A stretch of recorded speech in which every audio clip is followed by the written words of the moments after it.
السلام علیکم ناظرین، میرا نام محمد شہریار، آپ دیکھ رہے ہیں میرا یوٹیوب چینل اردو تھاٹس۔ آج ہمارے ساتھ موجود ہیں ڈاکٹر عبدالرحمن مدنی صاحب۔ ان کا تعلق میڈیا کے شعبہ سے ہے، یونیورسٹی آف سرگودا میں پروفیسر ہیں اور یہ وقتاً فوقتاً کالم بھی لکھتے رہتے ہیں، اور ان کے کالم لکھنے کا انداز ایک بہت ہی زیادہ سادہ اور قابل فہم ہے، سمجھنا انتہائی آسان ہے۔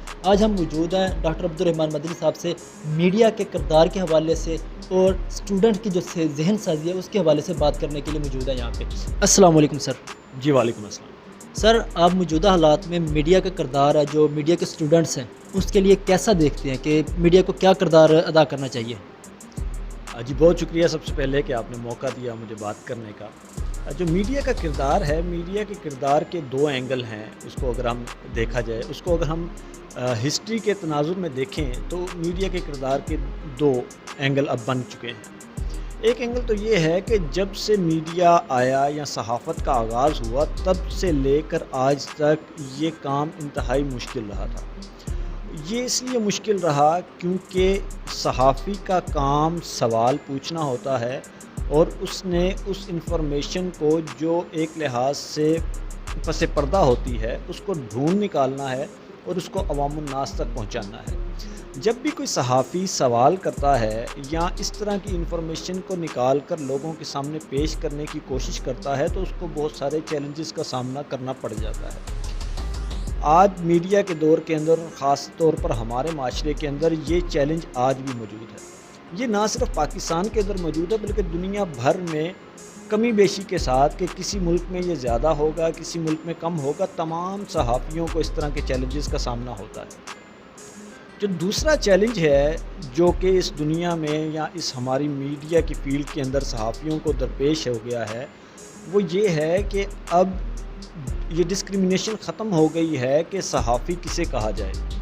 اب تمام لوگوں کے ہاتھ میں اپنے کیمراز ہیں، اپنے مائکروفون ہیں، اور ان کے پاس ایکسیس ہے انٹرنیٹ کی، جس کو استعمال کرتے ہوئے تمام لوگ سوالات پوچھتے ہیں اور اس انفارمیشن کو جاننے کی کوشش کر رہے ہیں جو کہ ایک لحاظ سے پس پردہ ہے، اور اس کو نکالنے کی کوشش کرتے ہیں۔ اور جب ایک میسیو لیول کے اوپر یہ کام ہو رہا ہو تو زیادہ چیلنجز ہوتے ہیں، زیادہ پرابلمز ہوتی ہیں۔ اس تناظر میں ہم دیکھیں تو میڈیا کو یہ دو بڑے چیلنجز جو ہیں وہ بھی درپیش ہیں۔ سر، دوسرا سوال ہم آپ سے یہ کرتے ہیں کہ جو صحافیوں کا حفاظت ہے، ان کی پروٹیکشن ہے، وہ پاکستان میں بھی ایسی ہی ہے یا پوری دنیا میں اسی لحاظ سے صحافیوں کو دیکھا جاتا ہے کہ ہم دیکھتے ہیں پاکستان میں صحافی قتل ہو جاتے ہیں؟ اسٹوڈنٹس کے لیے جب بھی ہم کسی سے میں اسٹوڈنٹ ہوں صحافت کا، تو میں جب کسی کو بتاتا ہوں کہ میں صحافت کی ڈگری حاصل کرنے کے لیے کوشش کر رہا ہوں، تو ان کا ایک انداز ہی ڈراؤنا ہوتا ہے، وہ جیسے ان کے چہرے پہ خوف آ جائے، اور وہ ہمیں یہی مشورہ دیتے ہیں کہ آپ یہ ڈگری چھوڑ دیں، یہ فیلڈ چھوڑ دیں۔ ایسا کیوں ہے؟ جی اس کی وجہ اگر آپ یہ دیکھیں نا کہ اس کو صحافیوں سے اگر آپ مخصوص کریں تو یہ میرا خیال درست نہیں ہوگا۔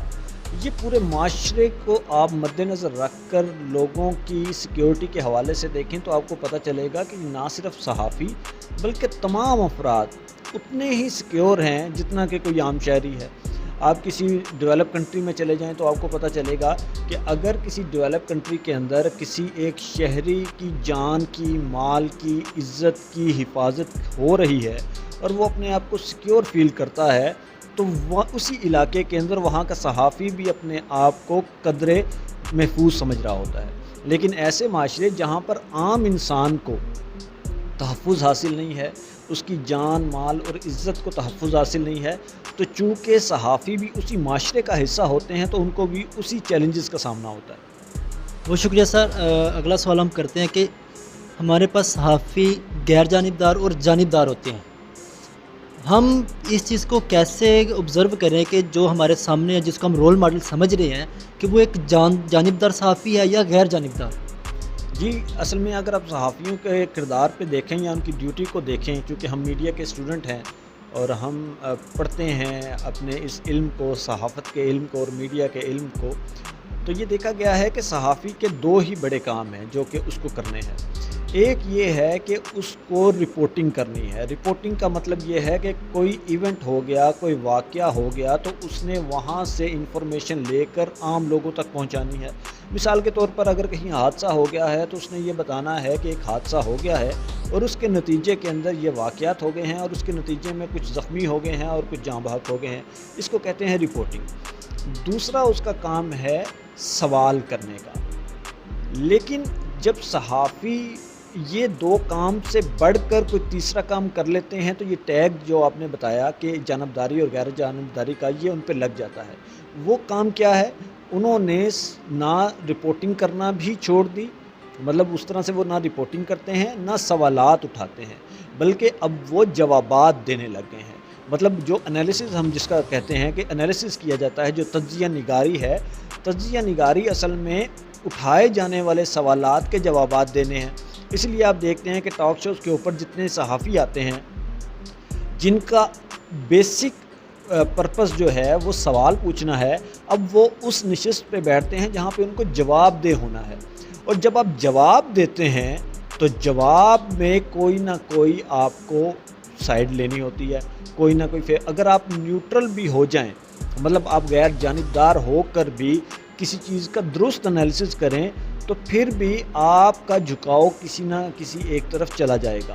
تو اگر اس چیز سے بچنا ہے صحافیوں نے تو ہم ان کو یہی پڑھاتے ہیں کہ آپ کے دو ہی کام ہیں. ایک یہ کہ کسی واقعے کے بعد اس کی رپورٹنگ کریں, اس کی انفارمیشن گیدر کر کے لوگوں تک پہنچائیں, اور دوسرا آپ کا کام جواب دینا نہیں ہے, آپ کا کام صرف سوال کرنا ہے, اور جو جواب دینے والے ہیں ان کو صرف جواب دینا چاہیے. سر ہم نے دیکھا ہے کہ بہت زیادہ صحافی ہیں یا رپورٹر حضرات ہیں, اینکر حضرات ہیں, وہ کسی بھی خبر کو بغیر تحقیق کے چلا دیتے ہیں اور اس پہ اپنا تجزیہ بھی دے دیتے ہیں. وقت گزرنے کے ساتھ ہمیں بھی معلوم چل جاتا ہے, عوام کو بھی پتہ چل جاتا ہے کہ یہ جو تجزیہ تھا یا جو خبر تھی یہ فیک تھی, اور جو انہوں نے تجزیہ کیا تھا وہ غلط ثابت ہوا ہے. اس حوالے سے آپ کیا کہنا چاہیں گے؟ کیونکہ اسٹوڈنٹس ہیں, ان کے ذہن میں بھی رول ماڈل ان کا وہی ہوتا ہے, وہ تحقیق بغیر تحقیق کیے وہ بھی آج جو بھی خبر ان کو ملتی ہے وہ اس کو پھیلا دیتے ہیں.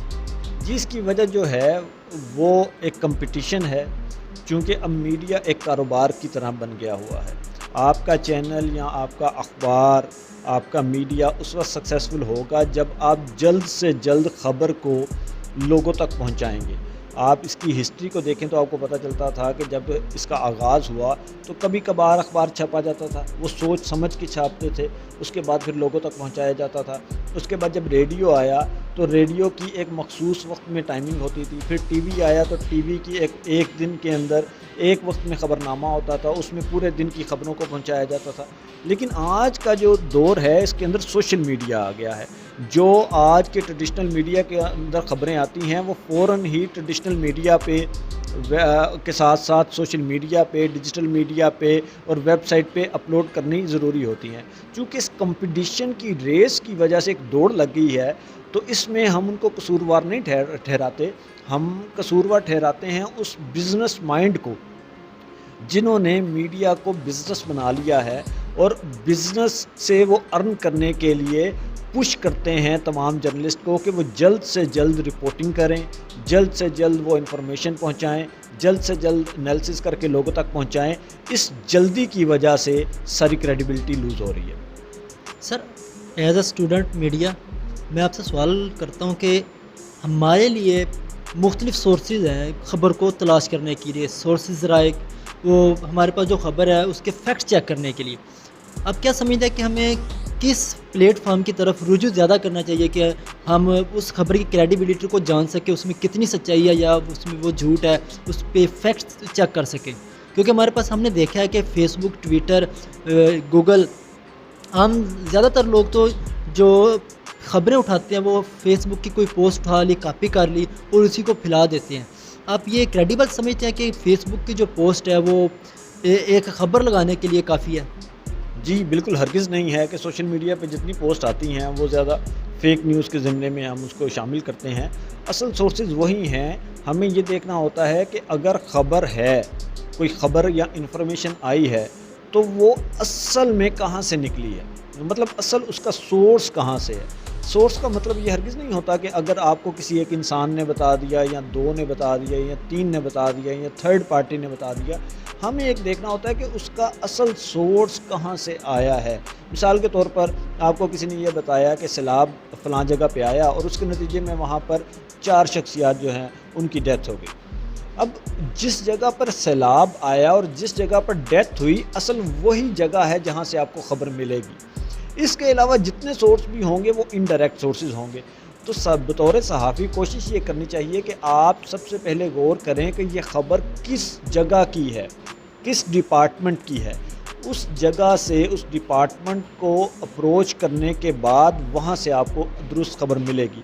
اگر آپ سمجھتے ہیں کہ وہ ایک سنگل سائڈ بتائیں گے تو جو افیکٹڈ ہیں اس سے آپ ان کی رائے بھی لے لیں، مطلب آپ تصویر کے تمام پہلوؤں کو دکھائیں گے تو وہ زیادہ آپ کی جاندار خبر ہوگی۔